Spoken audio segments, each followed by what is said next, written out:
नमस्कार, मैं हूं हिमांशु मिश्रा और आप देख रहे हैं न्यूज 24। तो किसका होगा मध्य प्रदेश? क्या चुनाव से पहले मुख्यमंत्री शिवराज सिंह चौहान हताशा में है? ये सवाल इसलिए क्योंकि पिछले कुछ दिनों से भरे मन से वो कुछ ऐसी ही बातें करते हुए नजर आ रहे हैं। बुधनी में जनता को शिवराज सिंह चौहान ने उन्होंने पूछा कि चुनाव लड़ूं या फिर ना लड़ूं, बताइए। इससे 2 दिन पहले ही सीएम ने सीहोर में मन से कहा था कि ऐसा भैया नहीं मिलेगा और अगर मैं चला गया तो बहुत याद आऊंगा। अब इन बयानों को कैसे देखा जाए? अगर ये बयान हताशा या निराशा में नहीं है तो क्या किसी तरह की नाराजगी में दिए जा रहे हैं? केंद्रीय नेतृत्व और केंद्रीय नेताओं को जिस तरह से चुनावी मैदान में उतार दिया गया है, क्या ये उसकी वजह है? उधर मध्य प्रदेश के पूर्व मुख्यमंत्री कमलनाथ भी इन सारी चीजों पर मजे ले रहे हैं। वो कह रहे हैं कि विडंबना देखिए कि अब मुख्यमंत्री शिवराज सिंह चौहान खुद ही मंचों से अपने जाने की बातें करने लगे हैं। ये भाजपाई राजनीति का अजब दौर है जब खुद ही वो अपना विदाई समारोह आयोजित कर रहे हैं, खुद ही विदाई भाषण भी दे रहे हैं। तो इन सब बातों को किस तरह से लिया जाए? वो आगे ये भी कह रहे हैं कि कांग्रेस मुस्कान की गारंटी है। इसी पर चर्चा करेंगे। हमारे साथ 2 मेहमान इस वक्त जुड़ चुके हैं। सचिन वर्मा जी भारतीय जनता पार्टी से हमारे बीच हैं और सुरेश वर्मा जी वरिष्ठ पत्रकार हमारे साथ जुड़े हैं इस वक्त। बहुत बहुत स्वागत आप दोनों ही लोगों का। सबसे पहले सचिन जी आपके पास आना चाहूंगा। हताशा, निराशा या फिर किसी तरह की नाराजगी? सचिन जी, क्या चल रहा है आपकी पार्टी के अंदर? किसी भी तरह की कोई हताशा निराशा नहीं है। शिवराज जी एक मंझे हुए पुराने और काफी समय से भाजपा को शीर्ष नेतृत्व मध्य प्रदेश में देते आ रहे हैं मुख्यमंत्री के रूप में। और कई बार ऐसा होता है कि मंच पे जब आप रहते हैं और जब जनता का उत्साह और उमंग जब आपको सामने दिखाई देती है तो कई बार आप इमोशंस में आप जनता के साथ में इंटरेक्ट होते हो पर्सनल लेवल पे। और उस पर्सनल लेवल पे इंटरेक्ट होते समय उन्होंने पूछ लिया कि मुझे चुनाव लड़ना चाहिए या नहीं लड़ना चाहिए, या यहीं से लड़ना चाहिए कि नहीं लड़ना चाहिए। तो वो एक एक बड़ा व्यक्तिगत स्तर पे उन्होंने साथ में अपने आप को जोड़ने का प्रयास किया। तो इसको लेकिन किसी सचिन जी, अलग तरीके मैं से मानता हूँ तोड़ फोड़ के कि मोड़ के राजनीति देखने में, की आवश्यकता नहीं है। नहीं सचिन जी, मैं मानता हूँ ना, राजनीति में संकेत बड़े मायने रखते हैं। तो ये क्या किसी तरीके का संकेत है क्या शिवराज जी के लिए, जो दे रहे थे मंच पर खड़े होकर कि मैं चला जाऊंगा तो बड़ा याद आऊंगा? देखिए, ऐसी बातें अमूमन कोई नेता तभी करता है जब उसे किसी तरह का भय हो, हताशा हो। तो क्या शिवराज जी के अंदर वो सारी चीजें पैदा हो गई हैं, और अगर हुई हैं तो उसकी वजह क्या हो सकती है? आप क्या कहें? देखिए, मैं इसलिए नहीं क्योंकि आप भारतीय जनता पार्टी के पैनलिस्ट के तौर पर हमारे साथ जुड़े, एक व्यक्तिगत तौर पर भी मैं जानना चाहता हूं आपसे कि आपको क्या लग रहा है इन शब्दों को सुन के? क्योंकि ये इलेक्शन में आप जा रहे हैं और आप थोड़ा सा जोश दिखाएंगे नहीं तो जनता कैसे भरोसा करेगी? तो क्या, मतलब क्या आकलन आप कर पा रहे हैं व्यक्तिगत तौर पर? मैं ये भी जानना चाहूंगा सचिन जी। मैंने वही आकलन आपको बताया कि ये बड़ा एक पर्सनल लेवल पे व्यक्तिगत स्तर पे उन्होंने जनता के साथ में इंटरेक्ट किया। और जब कोई जनप्रतिनिधि अपने क्षेत्र में जाता है तो वो जी। उनका भैया, उनका मामा, उनका एक रहने वाला पड़ोसी, एक रिश्तेदार होके जाता है। तो वो राजनेता के रूप में अपने जी। जब क्षेत्र में गए हैं, एक बड़े व्यक्तिगत स्तर पे गए हैं वो वहां पर। उन्होंने बाद में, अगर आपने उस इंटरेक्शन में देखा होगा, तो उन्होंने धन्यवाद भांजो भी बोला। तो हम्म। जो वो पूरे देश में अपने आप मामा कहलाना पसंद करते हैं, और वैसे ही जनता भी उनको मामा के रूप में इंटरेक्ट करती है, कॉल करती है। तो ये एक बड़ा व्यक्तिगत सा एक स्तर पे उन्होंने इंटरेक्शन किया था, और उसको किसी भी हम्म। अलग तरीके से पढ़ने का प्रयास नहीं करना चाहिए। ठीक। सुरेश जी, देखिए, सुरेश जी जो है काफी सीनियर जर्नलिस्ट हैं और हमारे बीच भी है। सुरेश जी, आपका दृष्टिकोण क्या कहता जी, है कि क्या शिवराज जी जिन बातों का जिक्र मंच पर खड़े होकर कर रहे थे वो व्यक्तिगत तौर पर इमोशनल होकर उन बातों को कह गए, या फिर कोई शंका, कोई हताशा उनके मन में है जिसको वो जग जाहिर कर गए मंच पर खड़े होकर? देखिए, शिवराज जी मध्य प्रदेश की राजनीति के सचिन तेंदुलकर हैं। हाँ। इसलिए उनके मन में हताशा का कोई कारण नहीं बनता, क्योंकि उन्होंने भाजपा के 18 साल में से 16 साल का सरकार उन्होंने चलाई। इसलिए हम्म। हताशा निराशा का तो विषय है ही नहीं, क्योंकि इतने दिन में आदमी अपनी लगभग लगभग इच्छाएं पूरी कर लेता है। उनके दिमाग में जो विजन होते हैं वो भी पूरे कर लेता है। यानी कि आउटपुट देने के सारे काम लगभग 15-16 साल में आदमी कर लेता है। ये सबसे बड़ा कार्यकाल है। मैं तो ये कहता हूं कि देश के सारे मुख्यमंत्रियों में से ये सबसे बड़ा कार्यकाल है, फिर चाहे चौथे नंबर का ही क्यों ना हो। 3 में ज्योति बसु साहब, नवीन पटनायक जी और आपके नीतीश कुमार जी, ये 3 मुख्यमंत्री और हैं जो अधिक कार्यकाल के हैं, लेकिन वो अपने दलों के सर्वे सर्वा होने के कारण वो बाकी समय भी रह सकते हैं। लेकिन यहाँ तो शिवराज जी तो एक ऐसे लोकतांत्रिक दल के प्रतिनिधि हैं। ये कांग्रेस भाजपा में इतने लंबे समय तक एक व्यक्ति का रहना ही अपने आप में बहुत बड़ी उपलब्धि है, और मुझे लगता है कि उपलब्धि को उपलब्धि बताने की आदत शिवराज जी को है, उसके ऊपर निराश होने की आदत नहीं है। तो एक बात तो मैं ये मानता हूं कि उन्होंने कोई भी बात निराशा में नहीं कही। दूसरा मेरा कहना यह है कि एक राजनेता परिस्थितियों को अपने अनुकूल करने के लिए संदेश देता है, ये बात फैक्ट है, इसमें कोई संदेह नहीं है कि एंटी इनकम्बेंसी रहती है 15-16 साल की सरकार की। तो एक तो ये बिल्कुल है, एक ही व्यक्ति चीफ मिनिस्टर है, तो उनने अपने कार्यकर्ताओं को जिम्मेदारी देने के नाम पर कहीं न कहीं पक्षपात तो किया ही होगा, ये माना ही जाता है। नहीं भी किया होगा तब भी महसूस होता है कि पक्षपात हुआ है। तो इसलिए भी कार्यकर्ताओं में एंटी इनकम्बेंसी होती है, और कार्यकर्ताओं में एंटी इनकम्बेंसी को रोकने के लिए ही राजनीतिक नेतृत्व जो है वो विभिन्न प्रकार की बातें करता है। फिर एक बात, ये दूसरी बात होगी। तीसरा जो मुझे लगता है वो ये है कि शिवराज जी को भी ये लगने लगा है कि एक ही पिच पर खेलते खेलते कितने दिन तक खेलेगा आदमी, तो दूसरी पिच की भी तलाश करता है। कोई अनिवार्य तो है ही नहीं, क्योंकि भाजपा तो ऐसी कोई राजनीतिक पार्टी है ही नहीं कि शिवराज जी के नाम पर ही पट्टा लिख दिया है यहाँ की वो ही मुख्यमंत्री बनेंगे। कोई और भी मुख्यमंत्री बन सकता है, क्योंकि मैं भी एक बार किसी पद पर आया था, सरकारी नहीं, मैं यूनियन के पद की बात कर रहा हूं। तब मैंने अपनी स्पीच में एक बात कही थी, ये बड़ी लॉजिक है इसलिए मैं यहाँ कह रहा हूं कि जब आपको जिम्मेदारी मिलती है तो आपके समान ही 100 लोग और होते हैं, उनमें से आपका चयन होता है। तो आपको ये मान के नहीं चलना चाहिए कि हम ही सर्वश्रेष्ठ हैं, और लोग भी सर्वश्रेष्ठ हैं, और सर्वश्रेष्ठ लोगों में से ही आपका चयन हुआ है। तो आपकी विशेषता ये थी कि सर्वश्रेष्ठ बने रहने के मामले में आप बहुत लंबा चल गए, नहीं तो बाकी नेता भी सर्वश्रेष्ठ हैं। इनके पहले भी जो युवा मोर्चे के अध्यक्ष रहे थे, बाद में भी युवा मोर्चे के अध्यक्ष रहे हैं, पार्टी में भी लोग रहे हैं, विद्यार्थी परिषद से भी काम करके आने वाले लोग रहे हैं।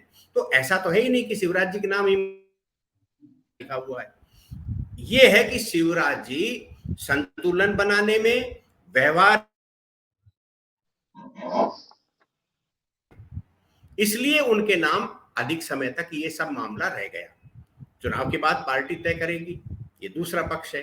और तीसरा पक्ष ये है, देश भर में नरेंद्र मोदी जी को चुनौती देने वाला कोई व्यक्ति है तो उसका नाम शिवराज सिंह चौहान है। ये बात आडवाणी जी ने भी कही थी, तो आडवाणी जी ने मजाक में थोड़े ना कही थी। भारतीय जनता पार्टी और संघ में यदि कोई अत्यधिक विश्वसनीय लोगों में से यदि 10 लोगों की सूची बनाई जाएगी तो मध्य प्रदेश के मुख्यमंत्री शिवराज सिंह चौहान का उसमें नाम होगा। और शिवराज सिंह चौहान का जो राष्ट्रवाद है, हिंदुत्व है, वो अन्य नेताओं की तुलना में ज्यादा सरल और ज्यादा स्वीकार्य है। तो शिवराज जी बिना समझा जाए कि केंद्र में जा रहे हैं वो, ये समझा जाए?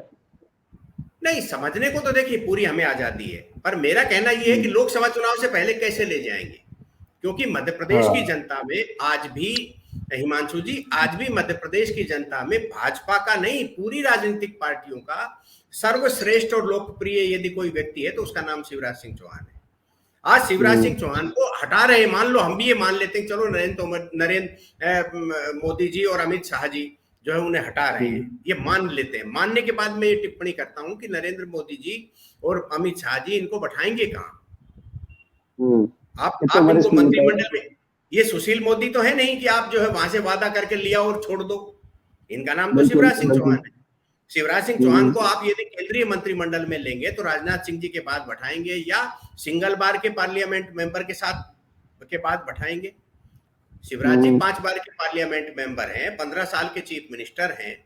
आप उनको सदन में कहां बैठाओगे? राजनाथ सिंह जी और अमित शाह के बीच में बैठाएंगे तो फिर अमित शाह जी का भविष्य क्या होगा? तो क्या अमित शाह जी इतनी बड़ी भूल करेंगे? बहुत गंभीर बातें हैं, सामान्य नहीं है शिवराज जी का ले जाना और पचा लेना।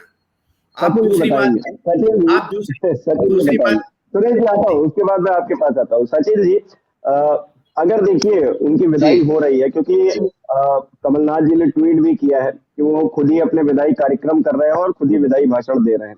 तो अगर उनकी विदाई होती है तो कहीं ना कहीं, क्योंकि आपके बहुत वरिष्ठ नेता है, और विदाई इसलिए भी समझी जा रही है क्योंकि आप केंद्रीय नेताओं को अगर लेकर आए हैं, सांसदों को अगर लेकर आए, जिसमें नरेंद्र सिंह तोमर का सबसे बड़ा नाम है, केंद्रीय मंत्री थे, अगर उनको लेकर आए हैं तो उनको भी तो कहीं ना कहीं फिट करना पड़ेगा। तो अगर वो किसी खांचे में फिट होंगे तो जिस खांचे में दूसरा व्यक्ति फिट है, उस खांचे का व्यक्ति कहाँ दूसरे खांचे में फिट होगा, ये भी तो बताना पड़ेगा।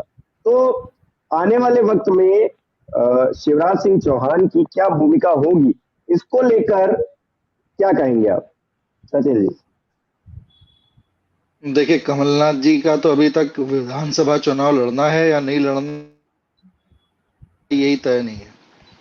जो उनका केंद्रीय नेतृत्व है, सुरजेवाला जी आके बोल के गए हैं भोपाल में कि कमलनाथ जी जो है इलेक्शन नहीं लड़ेंगे, और कमलनाथ जी खुद ये डिक्लेयर कर रहे हैं छिंदवाड़ा जाके कि वो छिंदवाड़ा से इलेक्शन लड़ने वाले हैं। तो स्थिति अभी स्पष्ट नहीं है, इस कमलनाथ जी खुद नहीं लड़ेंगे। दूसरी बात देखिए, जन आक्रोश यात्रा जो कांग्रेस ने बड़े जोर शोर से शुरू की थी, वो पूरी तरह फ्लॉप रही है। तो ऐसी स्थिति में जब आप ही एक मीडिया के एक सीनियर जर्नलिस्ट हमारे साथ बैठे हैं, और आप हिमांशु जी, आपने भी ये अनुभव कर लिया होगा कि अभी तक जो स्थिति 2 महीने पहले भाजपा की बता रहे थे, उससे अब स्थिति बहुत अलग हो चुकी है। अब जो है बीजेपी विनिंग पोजीशन में दिखाई हम दे रहा ऐसे है, ही शुरुआत आकलन चुकी करते है। हैं कि हम सर्वे देखते हैं, सर्वे जो हाल फिलहाल के हुए हैं हाँ उसमें कांटे की टक्कर दिख रही है, तो हम सर्वे से ही जान जी पाते जी। हैं। बाकी तो पहले क्योंकि जो एक Suresh ji ground landslide rule में विक्ट्री जो उनको ज्यादा कांग्रेस के बेहतर लिए पता दिखाने होगा। की कोशिश की जा रही थी, तो स्थिति बहुत बदल चुकी है जी। हाँ हाँ हाँ। तो जी जी, आप सचिन जो जी। है जन आक्रोश यात्रा जो है, आप जन आक्रोश यात्रा कब शुरू हुई और उसके बाद में का भी कोई अता पता नहीं है। जन आक्रोश यात्रा कब खत्म हो सचिन चुकी है उसकी भी कोई, ना तो मीडिया में कोई खबर है, और ना उसके बारे में कोई प्रिंट मीडिया उसके बारे में कोई खबर छाप रहा। सचिन जी, कांग्रेस क्या कर क्या रही है बोल इसको रहे हैं छोड़ देते हैं, बीजेपी क्या करने जा रही है जी? हम इस पर रहते हैं जी। देखिए, शिवराज जी की क्या भूमिका होगी, क्योंकि वो अब जो सारी जो चर्चा कर रहे हैं वो आकलनों पर आधारित है। आप ये बोल रहे हैं कि जो शिवराज जी है वो अगर उनका कहीं कोई शिफ्टिंग की जाती है तो उनका रिप्लेसमेंट कौन होगा, या अगर नरेंद्र सिंह तोमर जी को अगर आते हैं तो शिवराज जी को कहाँ फिट करेंगे। तो ये सारा जो स्पेकुलेशंस पे आधारित है आपकी पूरी चर्चा, तो इस पे मैं कहीं कोई आपके एंटिसिपेशंस पे मैं कोई कमेंट नहीं कर सकता हूं, क्योंकि ये सारा जो विषय है ये केंद्रीय नेतृत्व तय करता है कि पार्टी में किस भूमिका होगी। सचिन जी, सचिन जी आधार है ना, बिना आधार के तो बात नहीं कर रहे हैं ना। हमने डिबेट अगर रखी है तो हम किसी आधार पर रख रहे हैं। अगर मंच पर खड़े होकर शिवराज जी ऐसी बातें करें, देखिए ये नहीं है कि सिर्फ कमलनाथ जी ने इस चीज को फील किया और ट्वीट कर दिया है, हम लोगों ने भी फील किया है कि आखिरकार वो अगर इस तरह की बातें कह रहे हैं, और इतना वरिष्ठ नेता, इतनी बार के मुख्यमंत्री अगर इस तरह की बात कर रहे हैं तो कुछ ना कुछ बात तो रही होगी। और जो कुछ ना कुछ बात है, मैं सिर्फ वो बात जानना चाहता हूँ कि भाई डिबेट में वो बात निकल कर सामने आए कि आखिरकार हो क्या रहा है और क्या होने जा रहा है। अगर हिमांशु बीजेपी जी, उन्हें मुख्यमंत्री, अगर मुख्यमंत्री का फेस उन्हें नहीं बना रही है तो इसके पीछे कुछ खास वजह रही होगी ना। आपके इतने वरिष्ठ नेता, इतनी बार के मुख्यमंत्री, आप उनके फेस पर इलेक्शन नहीं लड़ना चाहते हैं तो कुछ ना कुछ तो चेंज कर रहे हैं। गलत कह रहा हूँ तो सचिन जी? हिमांशु जी, आप अगर पिछले चुनाव का भी अगर आप विषय अगर याद करेंगे, तो पिछली बार भी माननीय अपने क्षेत्र में जाकर जनता से पूछा था कि मैं इलेक्शन लड़ूं या नहीं लड़ूं। आप अगर पिछले विधानसभा चुनाव के बारे में भी अगर ध्यान दें, उसको रिकॉल करें, पिछली बार तो तो हार उन्होंने गए पिछली ना, बार भी ऐसा अपने क्षेत्र में जाके पूछा था। बीजेपी तो चुनाव हार ये गई जो थी। राजनेता होते हैं वो अपना आकलन करते रहते हैं, अपना सेल्फ असेसमेंट करते रहते हैं। पिछली बार वाला ही हाल होना है स्वयं क्या का इस जो बार भी? आकलन है या मूल्यांकन जो कर रहे हैं वो पिछली बार वाला हाल तो कुछ भी नहीं है। वो तो कांग्रेस जो है एक भुलावे में एक जो है सरकार में आ गई थी, क्योंकि उन्होंने एक जो किसान कर्ज माफी योजना जो थी जो था वो छुपा लिया था, कंडीशन अप्लाई वाला स्टार लगा होता है ना कि कंडीशन अप्लाई। तो उन्होंने जब वो सत्ता में आ गए तब उसमें कंडीशंस उन्होंने बताना शुरू की कि पहले 1 लाख वाली कंडीशन है, फिर उसको बढ़ा के हम 2 लाख तक करेंगे। तो जो कर्ज माफी के समय जो धोखा किया उन्होंने किसानों के साथ, एक तो उनकी रिपोर्ट खराब कर दी। आज वो जो किसानों का कर्ज माफी हुई है वो आज बैंक से कोई लोन लेने के लायक नहीं रह गए, डिफॉल्टर्स हैं वो ऑन रिकॉर्ड। तो इस तरह के जो कांग्रेस ने जो जिस तरह से उनके साथ में किसानों के साथ धोखा किया है, तो उसका जवाब उन्हें आगामी चुनाव। ठीक है, वो तो जनता बताएगी कि क्या करना है, किसके साथ करना है, कौन नेता जीतेगा। सुरेश जी देखिए, मुझे ऐसा लग रहा है कि शिवराज जी विक्टिम कार्ड खेल रहे हैं। विक्टिम कार्ड इस तरह से कि जनता को बता रहे हैं कि मैं चला जाऊंगा तो बहुत याद आऊंगा, और ये अपनी बीजेपी को भी बता रहे हैं कि मैं अगर चला जाऊंगा तो फिर स्थिति ठीक नहीं होगी। तो मुझे ऐसा लग रहा है कि वो जनता से ज्यादा अपनी पार्टी को संदेश दे रहे हैं इन सब शब्दों के जरिए। सुरेश जी देखिए, संदेश तो है, इसमें तो कोई संदेह भी नहीं है। और मैंने भी अपनी तरफ से ये बात कही है कि पार्लियामेंट के चुनाव तक जो है शिवराज जी को हटाना बड़ा कठिन काम लग रहा है मुझे। तो अब मेरा जो भी आकलन है वो इस मामले में फिट नहीं बैठ रहा।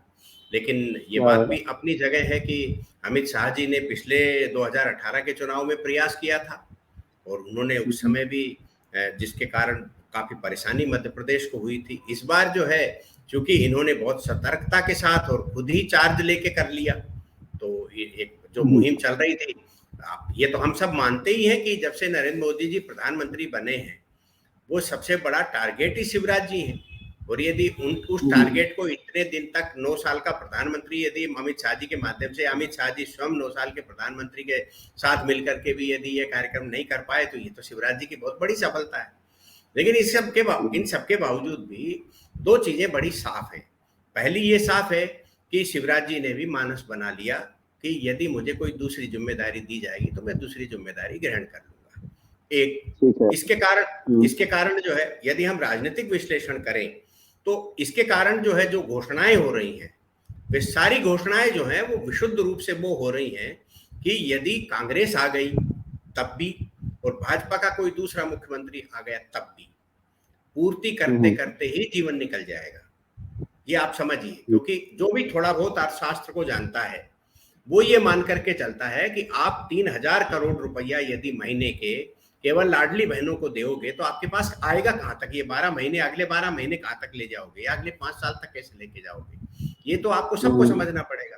फिर आपने जिस प्रकार वेतन वृद्धियां की हैं, तो क्या मध्य प्रदेश का बजट इस प्रकार की वेतन वृद्धि के लायक है क्या? इससे भी ये संदेश कहीं कहीं निकल करके आता है कि भाई मैं था तो देखो मैंने सब कुछ किया, अब ये लोग जाने, इनका काम जाने। तो ये भी एक बड़ी पॉलिटिक्स है।